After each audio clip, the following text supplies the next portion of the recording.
So I'm just making this because I know that when I was searching for the truth, I was looking into this for ages, and it was like something that was really confusing, and I was just searching for a long time to find the truth. And it's, it's not a huge thing, but it's important that we know what the spiritual meaning of this is. So head coverings. I started getting into that, and I was like, well, I know it's not a salvation issue, but I'm just going to do it just in case or whatever. And I thought it was good because it was like a sign of my submission to God, and I felt in a way it was good because, I don't know, my hair annoys me, so it was like keeping my hair out of my face. It was like less things to worry about. But it did become this like secretive pride thing, because I was going to a church at the time just so I had some kind of community, even though I knew the Christian church was an error. But yeah, I would go there and I'd wear my head covering, and I'd feel kind of, well, I guess I'm the only one, like maybe, it can become a prideful thing. And that's something to be aware of, because God hates pride, and it's very sneaky. Proverbs 6:16-19. It's one of the 7 things God hates. But yeah, I just want to clear it up, because you're going to hear a million different, you're going to hear so many arguments for each side, and, when it comes down to it, if you want to wear one, that's fine. But don't let it become a stumbling block for others, and don't think you need to be wearing it. Don't think it changes anything. So 1 Corinthians 11. We'll go from verse 3. But I would have you know that the head of every man is Messiah, and the head of every woman is the man, and the head of Messiah is God. So, side note, Trinity debunk right there. But, so it's talking about a hierarchy. So that's established. Every man praying or prophesying having his head covered dishonors his head. From what I know of what that means is it ties into Deuteronomy 12. So not wearing what pertains to a man or a woman. You could say it's literally cross-dressing, but that's not the point of it. It's saying, it's twofold. It's don't covet the authority of a man. If you're a woman, don't try and wearing the apparel of a man doesn't mean literally wearing men's clothes. You can wear men's clothes. Don't try and look like, I don't want to get too much into it. Don't covet to be a man, but it's about, not coveting the authority of a man.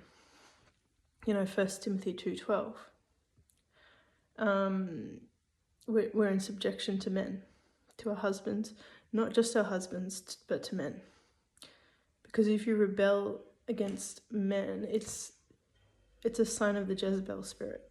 So Revelation 2:20, 2 Kings 9:30, I think.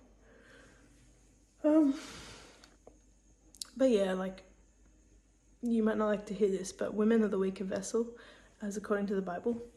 They are more easily deceived, according to the Bible. We're cursed for Eve's disobedience to God.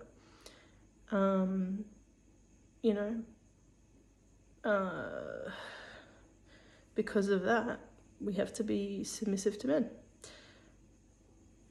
It's just because, generational curse. We all come from Eve. What was I going to say?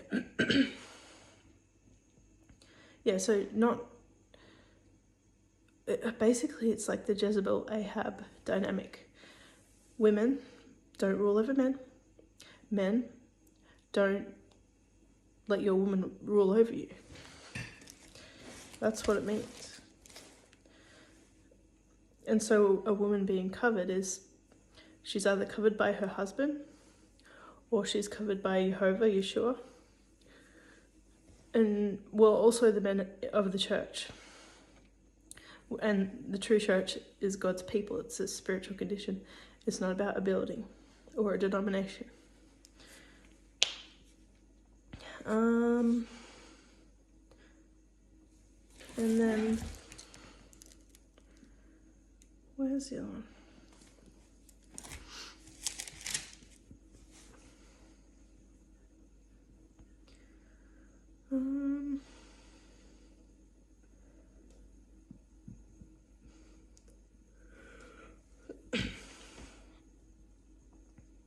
And then in verse 14, I'll just read. Does not even nature itself teach you that if a man has long hair, it is a shame unto him? But if a woman has long hair, it is a glory to her, for her hair is given to her for a covering. So you don't need a scarf. Like, your physical covering is your hair, but that's just like, that's not the main point. The main point is submit to your husband, submit to men.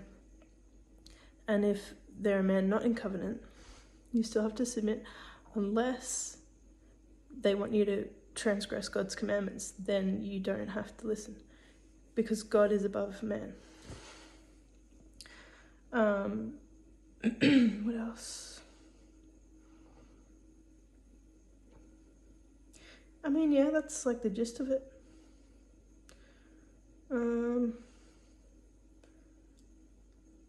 So yeah, just don't spend too much time worrying about this. Just know that it's talking about authority, hierarchy, women's and men's roles. And if you really want to wear a scarf, that's fine. But don't let it become a prideful thing. Don't push it on anyone else. Don't cause a stumbling block for someone else. And it doesn't change anything. Like, you've already got hair.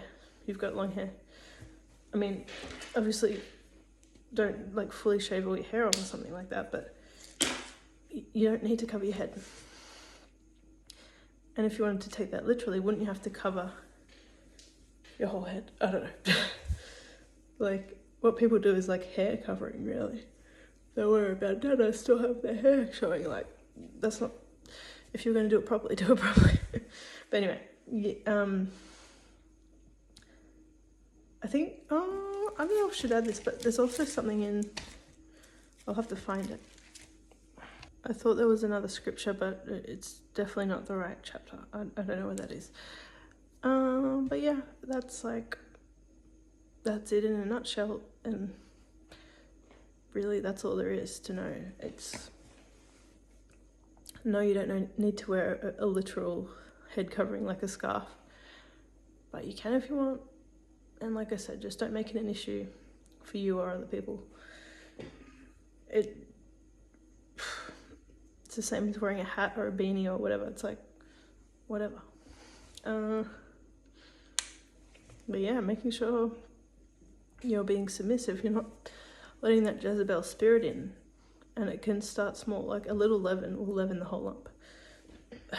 So you need to catch yourself and allow for correction. Take the rebuke when you're corrected. Even if you don't see it, pray about it. Yah will show it to you. And yeah, just be obedient. Be quiet. Be submissive. And I know that's hard because our world says girl power. Make sure your voice is heard. Well, we're the helpmate for the men. Not that we're less, but there's a different role. And they're doing the harder work. We're there to help them. Yeah, if you, I won't say it on every video, but check the website if you want to join our daily gatherings. Thank you for watching.